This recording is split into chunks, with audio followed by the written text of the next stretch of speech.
कोई सी औरत। अच्छा जी। वो बहुत ही अपनी ਨੂੰ ਨਾ ਜਿੱਦ ਵਾਲੀ ਸੀ। अच्छा जी।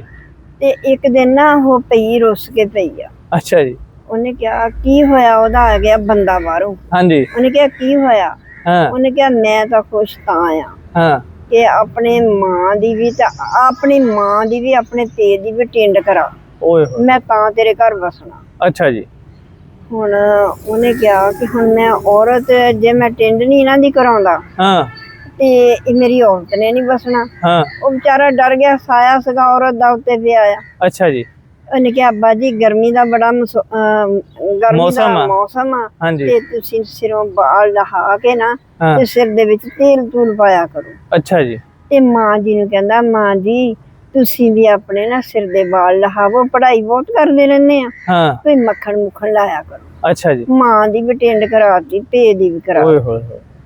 ਤੇ ਉਹਨੇ ਚਰਖਾ ਕੱਤਿਆ, ਕੱਤਦੀ ਹੁਣ ਬਹੂ ਨਹੀਂ हाँ ਪੁੱਤ ਨੇ ਚੱਲ ਜਾਣਾ ਬਾਹਰ ਨੂੰ। हाँ। ਉਹਨੇ ਕਹਿਣਾ ਕੂੰ ਕੂੰ ਚਰਖਿਆ, ਮੈਂ ਸੱਸ ਵੀ ਮਨਾਈ, ਮੈਂ ਸਹੁਰਾ ਵੀ ਮਨਾਇਆ। अच्छा। ਨਾਲੇ ਉਹਨੇ ਚਰਖਾ ਕੱਤਣਾ, ਕੂੰ ਕੂੰ ਚਰਖਿਆ, ਮੈਂ ਸੱਸ ਵੀ ਮਨਾਈ, ਮੈਂ ਸਹੁਰਾ ਵੀ ਮਨਾਇਆ। ओहो।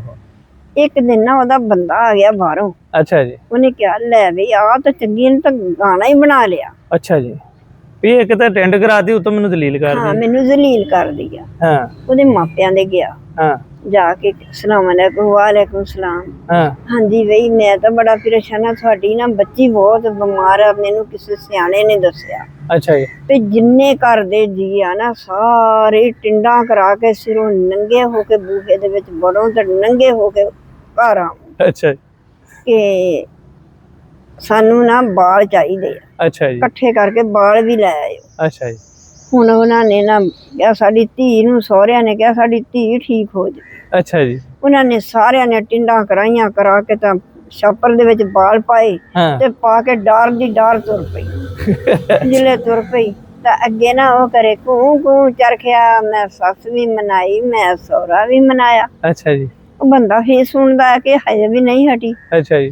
ਤੇ ਅਖੀਰ ਜੀ ਉਹਦੇ ਮਾਪੇ ਆ ਗਏ। ਅੱਛਾ ਜੀ। ਜਿਲੇ ਆ ਗਏ ਕਹਿੰਦਾ ਪਿੱਛਾ ਮੁੜ ਕੇ ਦੇਖ ਨੀ ਡਾਰ ਰੋਡਿਆਂ ਦੀ ਆਈ। ਪਿੱਛਾ ਮੁੜ ਕੇ ਦੇਖ ਨੀ ਡਾਰ ਰੋਡਿਆਂ ਦੀ ਆਈ। ਉਹ ਕਹਿੰਦੀ ਹਾਏ ਮੈਂ ਮਰ ਗਈ, ਹਾਏ ਮੈਂ ਮਰ ਗਈ। ਉਹ ਕਹਿੰਦਾ ਹੁਣ ਕੀ ਮਰ ਗਈ? ਪੂਰੇ ਖਾਨਦਾਨ ਦੀਆਂ ਟਿੰਡਾਂ ਕਰਤੀ। ਪੂਰੇ ਖਾਨਦਾਨ ਦੀਆਂ। ਆ ਬਾਲ ਵੀ ਕੋਲੇ ਗਿਆ ਸਾਡੇ। ਸਹੀ ਗੱਲ ਹੈ। ਇਹ ਬਾਲ ਵੀ ਸਾਂਭ ਲੈ। ਆਪੇ ਬੰਦੇ ਦੇ ਨਾਲ ਨਾ ਕਦੀ ਵੀ ਇਸ ਤਰ੍ਹਾਂ ਨਹੀਂ ਕਰਨਾ ਚਾਹੀਦਾ। ਬੰਦਾ ਸਾਰਾ ਸਮਝਦਾ ਹੁੰਦਾ, ਚੁੱਪ ਕਰ ਰਹਿੰਦਾ ਹੈ ਕਿ ਚਲੋ ਯਾਰ ਇਹਦੀ ਘਰ ਦੀ ਇੱਜ਼ਤ ਵੀ ਮੇਰੀ ਇੱਜ਼ਤ ਆ, ਤੇ ਵਰਨਾ ਬਦਲਾ ਬੰਦੇ ਨੂੰ ਵੀ ਲੈਣਾ ਆਉਂਦਾ ਆ। ਤੇ ਆ ਜਿਹੜੀਆਂ ਔਰਤਾਂ ਆਪਣੇ ਬੰਦਿਆਂ ਨੂੰ ਅੱਗੇ ਲਾਈ ਫਿਰਦੀਆਂ ਨਾ, ਇੰਨੀ ਨਾ ਤੇਜ਼ ਬਣਿਆ ਕਰੋ ਕਿ ਅਸੀਂ ਬੰਦਿਆਂ ਨੂੰ ਅੱਗੇ ਲਾਈ ਫਿਰਦੀਆਂ, ਕਿਸੇ ਦਿਨ ਬੰਦੇ ਨੇ ਥੋੜਾ ਜਿਹਾ ਨਜ਼ਾਰਾ ਦਿਖਾਇਆ ਤੇ ਫਿਰ ਦੇਖਦੀਆਂ ਫਿਰੂਗੀਆਂ। ਤੇ ਵੀਡੀਓ ਅੱਛੀ ਲੱਗੀ ਹੈ ਤਾਂ ਲਾਈਕ ਕਮੈਂਟ ਸ਼ੇਅਰ ਕਰਿਓ, ਦੁਆਵਾਂ 'ਚ ਯਾਦ ਰੱਖਿਓ। ਅੱਲਾ ਹਾਫਿਜ਼।